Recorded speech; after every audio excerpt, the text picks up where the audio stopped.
On July 2nd, in a sealed room in Abuja, war almost broke out. Not against foreign invaders, not against colonial powers, but against fellow Africans. For the first time in 20 years, ECOWAS, the Economic Community of West African States, sat in emergency session and debated whether to launch a military strike. The target: the Sahel Alliance, Burkina Faso, Mali, and Niger. Three nations who had dared to leave the old system. Three nations who said no to the empire's quiet chains. The room was split. Nigeria and Senegal argued for war. Ghana hesitated. Others watched in silence. And outside those walls, millions waited. Would Africa attack itself to preserve someone else's order? But Traoré and his allies did not flinch. Because they knew if peace requires submission, it is not peace. If unity requires obedience, it is not unity. And so the stage was set. Stay with us. Because what happened next could change Africa forever. It did not begin with soldiers. It began with a question. Stay with this story, because what you are about to hear was never meant to be told. In August 2023, as foreign forces packed their bags in Mali, as coups rattled the palaces of Niger, as Burkina Faso expelled its last French troops, the leaders of three nations met beneath the burning Sahel sun and asked, why are we still waiting for permission to be free? They had watched decades of promises crumble. Development loans that built nothing but debt, security pacts that left their people defenseless, trade deals where Africa exported gold and imported poverty. And beneath it all, a silent rule: stay in your place, keep your head down, don't ask why your land makes others rich while your children go hungry. But Traoré, Goïta and Tiani refused to bow. In January 2024, they made it official. They walked away from ECOWAS. They formed the Alliance of Sahel Sovereignty, AES. No longer just a military pact, but a promise: our borders will be defended by our armies. Our resources will be used for our people. Our future will no longer be decided in Paris, Brussels, or Washington. The West laughed at first. Newspapers called it a fragile experiment. Analysts predicted collapse within months. ECOWAS leaders condemned the move, calling it reckless. But then the unexpected happened. The people, farmers, teachers, soldiers, mothers, stood with the alliance. AES wasn't perfect, but it was theirs. And for the first time in decades, Sahel nations stopped asking what Africa could gain by obeying the world. They asked what they could build by disobeying it. But freedom is never given quietly.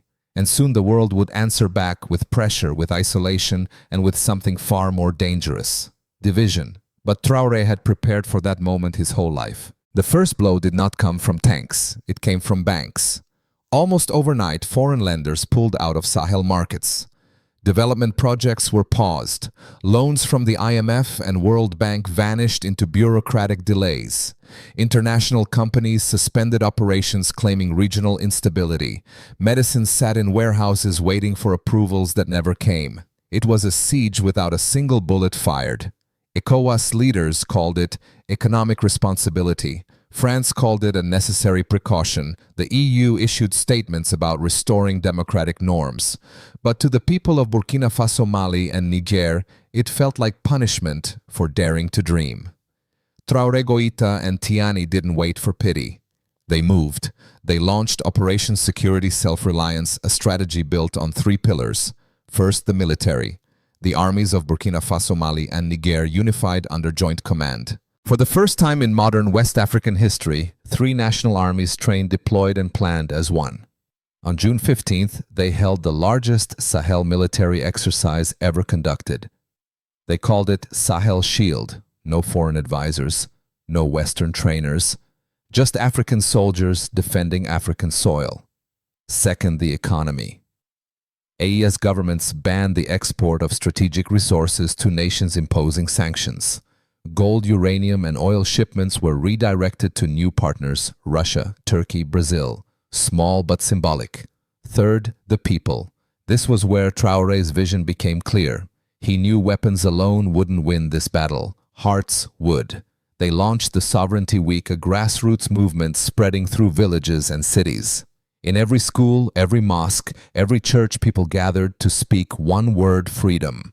Community radios replaced foreign news broadcasts with local voices. Farmers organized to protect food supply chains. Even the smallest acts, repairing schools, planting trees, teaching children, became acts of defiance. And so while banks froze funds and cargo ships rerouted, the people of the Sahel built something the world did not expect. They built belief. But outside the storm gathered.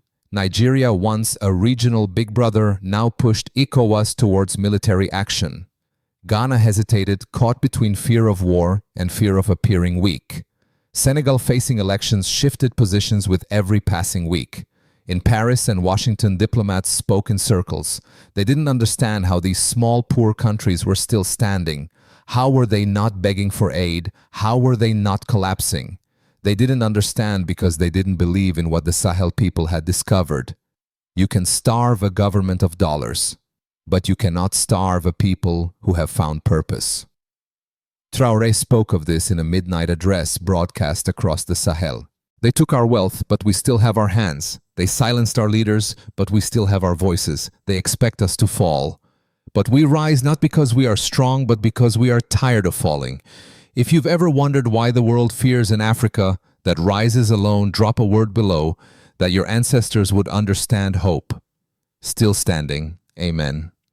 And yet, as inspiring as these words were, the siege tightened. Medicine stocks dwindled. Inflation crept upward. Urban unrest whispered in markets and factories. And so, the real test began. Not of Traoré's government, but of his people's patience. Could a new Africa be born before the old Africa starved it into submission? This was the silent battlefield no one spoke about on international news. The battlefield of waiting, the war of attrition, and in that silence both sides prepared for what neither wanted to admit.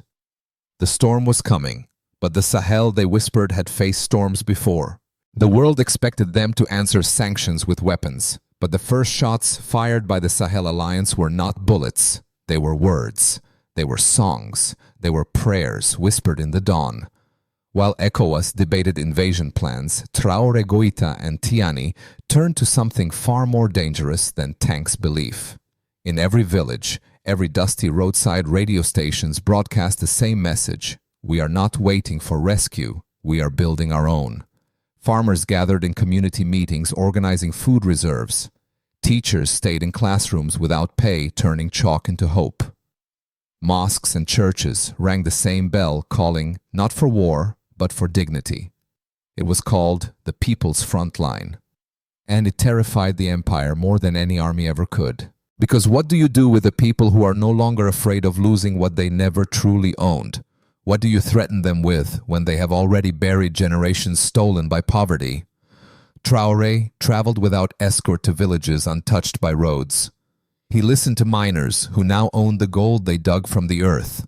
He knelt beside mothers who had lost sons to foreign wars fought in someone else's name. And when they asked him, "Will we survive this?" he did not promise wealth, he did not promise ease. He said simply, "You will not be forgotten." In the capital, students launched a campaign called Rise for the Sahel. No slogans, no propaganda, just stories. Stories of children building their own desks because there were no suppliers. Stories of grandmothers making bread from millet because the wheat shipments stopped coming. Stories of soldiers standing guard at border posts without pay because protecting home was never about salary. If your heart remembers what it means to build with your own hands, leave a word below. Rise. Build, remember. And across the Sahel, people listened. The narrative began to shift. On social media, the hashtag #WeAreTheShield trended across West Africa. In Dakar, activists marched in silence, holding candles instead of flags. In Harlem, Chicago, and Johannesburg, diaspora communities held prayer circles whispering for strength, for justice, for peace. And then came the whispers within ECOWAS itself. Military leaders in Ghana questioned the wisdom of war. Senegalese parliamentarians called for dialogue instead of drones. Even in Nigeria, voices rose. Why are we starving our neighbors to protect foreign contracts? But power never surrenders without a fight. On July 1st, a leaked memo from a European Defense Agency warned, if popular sentiment aligns with the Sahel Alliance, military intervention will backfire. Hearts are harder to conquer than borders. So they changed tactics. ECOWAS shifted from threats of war to economic warfare. On July 2nd, they imposed full sanctions, closure of trade routes, suspension of banking transactions, halting of fuel, food, and medicine imports. The blockade was total. The message was clear: obey or suffer. But Traoré didn't blink. In a broadcast that night, he faced his people and said, "They think hunger will silence us. They think darkness will break us. But what they forget is this: before they came, we fed ourselves. Before they came, we lit our own fires. And when they leave, we will still be here." He called on every citizen, every village, every soldier: guard your heart from hatred, guard your land from thieves, but most of all, guard your hope, because that is the first thing they will try to steal. And so the Sahel entered its most fragile moment, not a war of bullets, a war of patience, of who would give up first, the people or the empire. And in that waiting, something began to grow, a quiet kind of courage, the kind that cannot be sanctioned, the kind that turns suffering into steel. The battle for hearts had begun, and the world was watching. The first weeks of the blockade were quiet, too quiet. Shops emptied, banks froze, gas stations locked their pumps. The trucks that once rolled across Sahel roads disappeared, replaced by silence. And in that silence, hunger arrived. In the capital of Ouagadougou, the price of rice doubled in 4 days. Hospitals ran out of insulin. Fuel rationing left villages in the dark. Mothers lined up at empty pharmacies holding prescriptions like prayers no one would answer. This wasn't a war fought on battlefields. It was a war fought in market stalls, at kitchen tables, in hospital beds, and still the world called it restoring order. ECOWAS officials sat in air-conditioned halls speaking of democracy, stability, and the rule of law. But in the streets of the Sahel, people asked a simpler question: if democracy means we starve, what exactly are we protecting? In Nigeria, the newspapers praised the sanctions as necessary. In Paris, officials toasted the effectiveness of economic pressure. In Washington, analysts spoke of a calculated strategy to induce compliance. But in the Sahel, children went to bed hungry. And Traoré knew this was the real test, not the coup, not the attempted invasions, but this.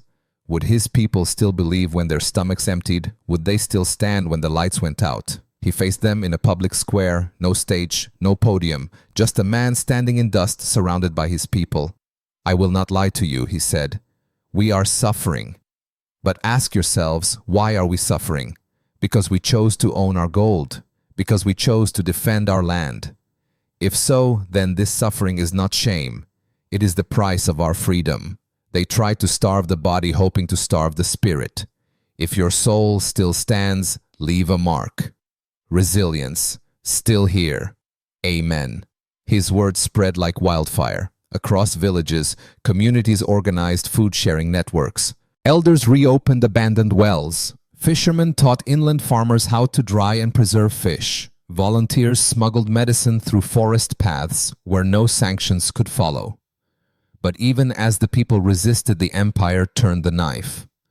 ECOWAS announced plans to freeze Sahel nations' access to regional financial systems. Medical aid shipments from international NGOs were delayed indefinitely. The narrative in the media shifted again. The Sahel governments are starving their own people. Not a word about the blockade, not a word about the sanctions. Traoré responded not with outrage but with clarity. He spoke to African diaspora communities around the world. "If you truly believe we are your brothers, do not send pity. Send trade. Do not send speeches. Send partnerships. Do not send handouts. Send respect." Slowly responses came. Gabon opened discreet supply routes. Central African Republic offered fuel from its reserves. Small cargo ships from Turkey and Brazil bypassed traditional ports. It wasn't enough to end the blockade, but it was enough to survive the day. And day by day, survival became resistance. In the Sahel, farmers planted next season's crops without knowing if the harvest would come in time. Teachers continued classes in the dark, writing lessons by candlelight. Soldiers guarded borders with boots worn thin. And amidst it all, a quiet question lingered. How long can people suffer before hope breaks? But something strange began to happen. Instead of breaking, the people bent and did not snap. Because Traoré had given them something no sanction could take away: pride. They weren't fighting for a leader anymore. They were fighting for the right to feed themselves, light their own homes, and decide their own destiny. And the more ECOWAS tightened the noose, the more the Sahel became a symbol for the whole continent. A symbol of resistance, of defiance, of stubborn, relentless hope. But beneath that hope, the cracks widened. Children grew thinner, hospitals grew quieter, and in the shadows, foreign agents whispered promises of regime change if only the people would give up. And that Traoré knew was the final battle, not on borders, not in banks, but in hearts. If the people gave up hope, the Sahel would fall. And so he prepared for the moment no one expected, the twist in the storm. When the world thought the Sahel had been cornered, new voices rose from the shadows.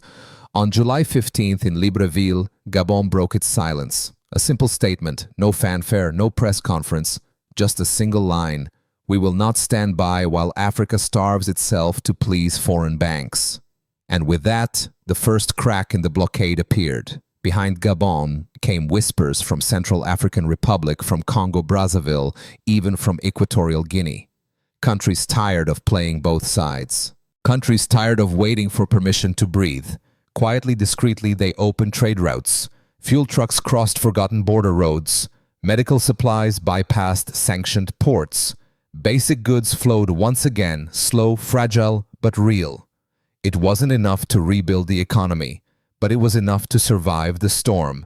And beyond Africa's borders, other unlikely allies stirred. Russia announced agricultural shipments to the Sahel, no conditions attached. Turkey offered technical advisors for local industries. Brazil reopened trade talks, bypassing Western-controlled financial systems. Iran proposed energy partnerships to stabilize fuel supplies. And somewhere in the margins of global power, China and India watched, silent but curious, because something was happening in West Africa that no empire had expected. The Sahel, once written off as a broken desert, was becoming the heartbeat of a new Africa. And ECOWAS divided. Ghana's parliament questioned the cost of war. Senegal's streets filled with protesters. Even Nigeria, long seen as the West's sword in the region, saw cracks appear in its leadership. The question shifted from "how do we crush them" to "what if they win?" And that was the moment everything changed, because the Sahel had never asked to rule. They only asked to live free. But when you refuse to kneel, you force the world to choose, either build with you or lose you forever. On July 20th, the Sahel Alliance gathered its leaders before the people.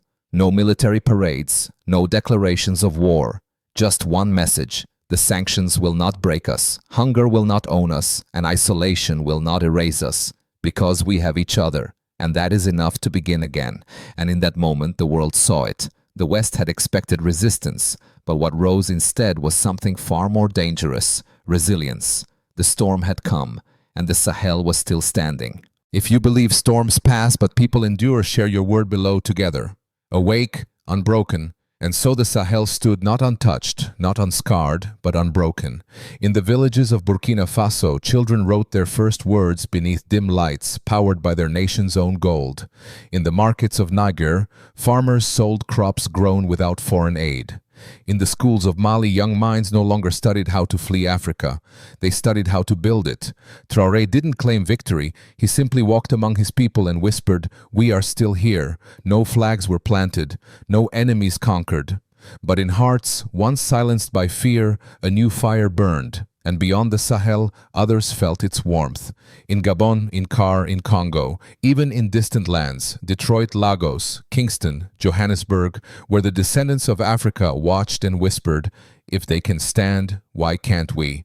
This story is not over. The storms will return. The pressures will rise. But something irreversible has happened. A part of Africa woke up, and this time it refused to sleep again. If this story stirred something in you, something ancient, something restless, leave behind a word. Not for likes, not for clicks. For those who still doubt Africa's voice, write it below: awake, still here, freedom, amen. Whatever your truth is, speak it, because the fire is real. And now it burns in you too. If this story stirred something in you, something ancient, something restless, leave behind a word. Not for likes, not for clicks, for those who still doubt Africa's voice,